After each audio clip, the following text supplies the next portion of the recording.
Assalamualaikum warahmatullahi wabarakatuh.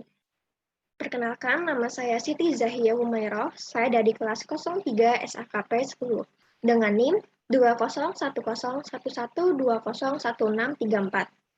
Pada kesempatan kali ini, saya akan mempresentasikan materi mengenai pembangunan ekonomi. Pertama-tama, saya akan menjelaskan apa perbedaan dari pertumbuhan ekonomi dan pembangunan ekonomi. Pertumbuhan ekonomi adalah peningkatan hasil produksi atau output dalam tingkat nyata ekonomi dan diukur melalui angka perubahan hasil produksi setiap tahunnya dalam jangka panjang. Sedangkan pembangunan ekonomi yaitu proses dan langkah-langkah yang dilakukan oleh suatu negara untuk meningkatkan PNB dan pendapatan per kapita penduduknya dalam upaya mencapai pertumbuhan ekonomi. Jadi sudah jelas ya, apa itu pertumbuhan ekonomi dan pembangunan ekonomi. Rumus menghitung pertumbuhan ekonomi. PNB tahun berlangsung dikurang PNB tahun lalu dikali 100 dibagi PNB tahun yang lalu. Contoh soal, diketahui laju pertumbuhan ekonomi Indonesia. PDB pada tahun 2012 sebesar 1.000, PDB tahun 2013 sebesar 1.200. Ditanya, laju pertumbuhan ekonomi pada tahun 2013. Karena sudah diketahui PDB tahun lalu dan tahun sekarang, maka kita tinggal masukin ke rumus, yakni 1.200 dikurang 1.000 dibagi 1.000 dikali 100%. Sama dengan 200 dibagi 1.000 dikali 100% sama dengan 20%. Jadi, pertumbuhan ekonomi pada tahun 2013 adalah 20%. Faktor-faktor yang mempengaruhi pertumbuhan ekonomi. Yang pertama ada sumber daya alam. Sumber daya alam merupakan faktor yang paling penting nih, sebab dengan sumber daya alam yang bagus, maka perekonomian negara akan berpengaruh. Contohnya seperti tanah, air, udara, dan macam-macam yang dimiliki oleh negara tersebut. Yang kedua ada sumber daya modal dan teknologi. Jika suatu negara memiliki modal yang cukup, maka hal tersebut juga akan berbanding lurus dengan meningkatnya berbagai macam kegiatan ekonomi yang ada pada sebuah negara. Sama halnya dengan teknologi. Apabila sebuah ilmu pengetahuan dan juga teknologi tidak menjadi maju, maka hal tersebut akan menjadi hambatan pada berbagai proses produksi yang dimana akan mempengaruhi tingkat perekonomian. Yang ketiga ada jumlah penduduk dan kualitas penduduk. Apabila sebuah daerah memiliki kemampuan dari sumber daya manusia yang memiliki kualitas tinggi, maka akan memberikan sebuah kemampuan untuk meningkatkan pembangunan ekonomi agar mencapai kesuksesan. Yang keempat ada sistem sosial dan sikap masyarakat. Sistem sosial dan sikap masyarakat dengan banyaknya berbagai macam nilai-nilai dari sosial budaya, maka hal tersebut akan mempengaruhi perkembangan ekonomi suatu negara. Sebab dengan adanya sebuah negara yang penduduknya harmonis, maka hal tersebut akan membantu kegiatan politik pada negara tersebut sehingga akan mencapai kesuksesan dalam perekonomian. Yang terakhir ada luas pasar atau pangsa pasar. Biasanya dalam produksi dibatasi oleh luas pasar dan keterbatasan luas pasar ini pun akan mempengaruhi atau membatasi pertumbuhan ekonomi pada suatu negara. Di sini ada teori-teori pertumbuhan ekonomi. Yang pertama ada teori klasik, tokohnya yaitu Adam Smith. Ia mengatakan bahwa pertumbuhan ekonomi dipengaruhi oleh sumber daya alam yang tersedia, jumlah penduduk, persediaan barang-barang, modal. Yang kedua ada pertumbuhan jumlah penduduk, yang ketiga adanya sistem persaingan bebas. Yang kedua tokohnya yaitu David Ricardo. Ia mengatakan pertumbuhan ekonomi dipengaruhi oleh SDA yang terbatas, jumlah penduduk yang selalu berkembang, kemajuan teknologi, dan yang terakhir sektor pertanian yang dominan. Yang ketiga yaitu Thomas Robert Malthus. Dalam bukunya, ia mengatakan bahwa pertumbuhan penduduk menurut deret ukur dan pertumbuhan ekonomi menurut deret hitung. Maksudnya adalah bahwa jumlah penduduk akan berkembang lebih cepat daripada pertumbuhan ekonomi, sehingga upah tenaga kerja menjadi sangat murah dan hanya cukup untuk biaya hidup sehari-hari. Yang kedua ada teori neoklasik. Yang pertama yaitu tokoh dari Robert Solow. Ia mengatakan bahwa pertumbuhan ekonomi dipengaruhi oleh pertumbuhan penduduk atau sumber daya manusia. Yang kedua, akumulasi modal. Yang ketiga, teknologi modern. Yang kedua, tokohnya yaitu Roy Forbes Harrod and F.C. Di Domar. Ia mengatakan bahwa pertumbuhan ekonomi dipengaruhi oleh pertambahan modal yang akan meningkatkan produksi dan pada akhirnya menaikkan pendapatan nasional. Yang ketiga, teori modern. Tokohnya yaitu Walt Whitman Rostow. Dalam bukunya yaitu The Stage of Economic Growth, membagi pertumbuhan ekonomi menjadi 5 tahap, yaitu masyarakat tradisional, masyarakat pra-lepas landas, masyarakat lepas landas, masyarakat dorongan maju kedewasaan, dan yang terakhir, masyarakat dengan konsumsi tinggi.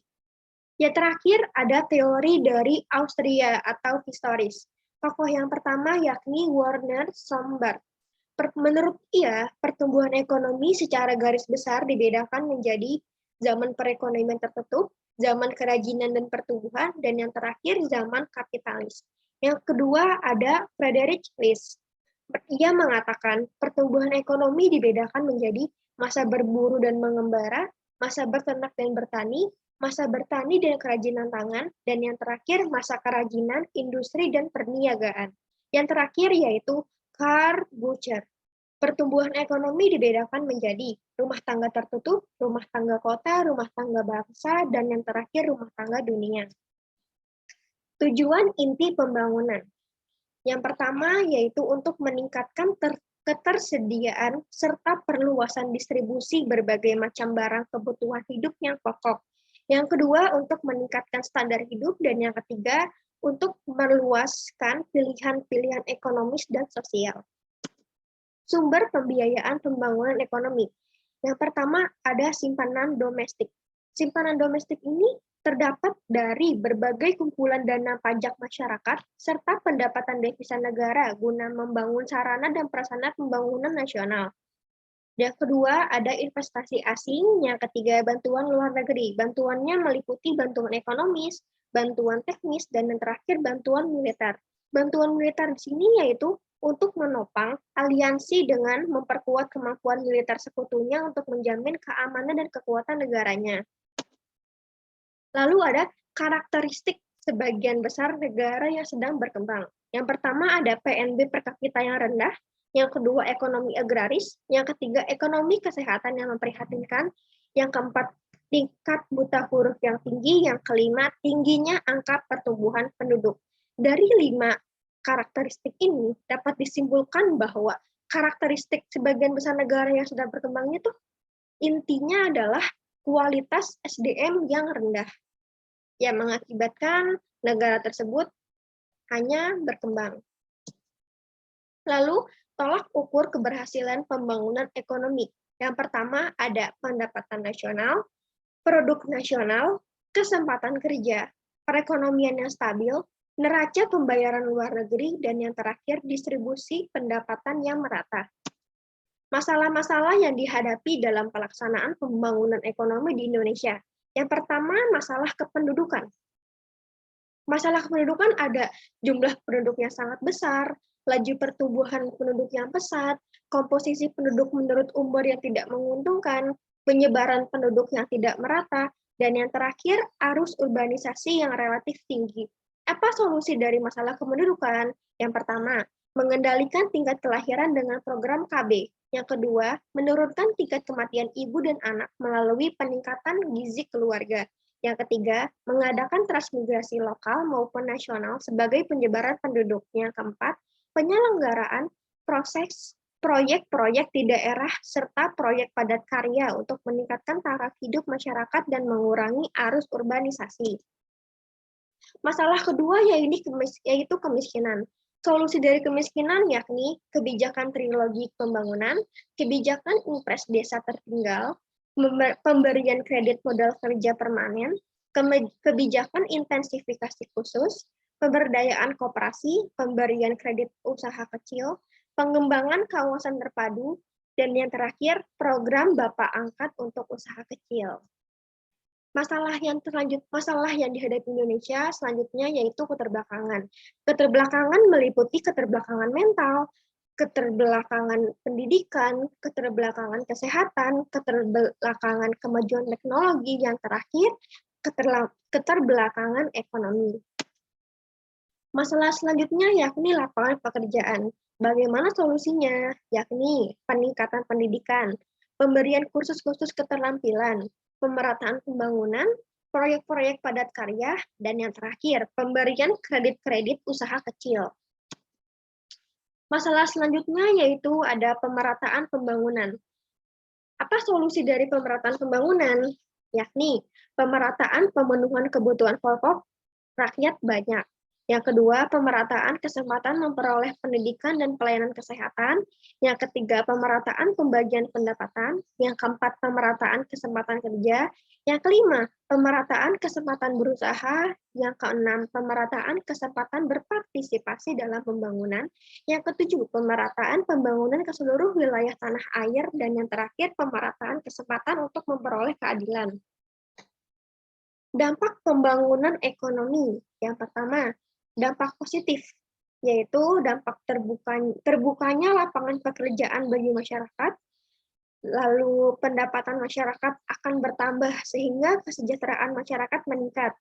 Lalu ada kesempatan fasilitas umum yang dapat terpenuhi, dan yang terakhir terjadinya perubahan struktur ekonomi dari agraris ke industri. Dampak negatif dari pembangunan ekonomi yakni meningkatnya urbanisasi, terjadinya pencemaran lingkungan, perusakan lingkungan hidup karena industri yang tidak terkontrol. Sekian materi yang dapat saya sampaikan. Terima kasih. Mohon maaf jika pembicaraan saya kurang jelas. Terima kasih. Wassalamualaikum warahmatullahi wabarakatuh.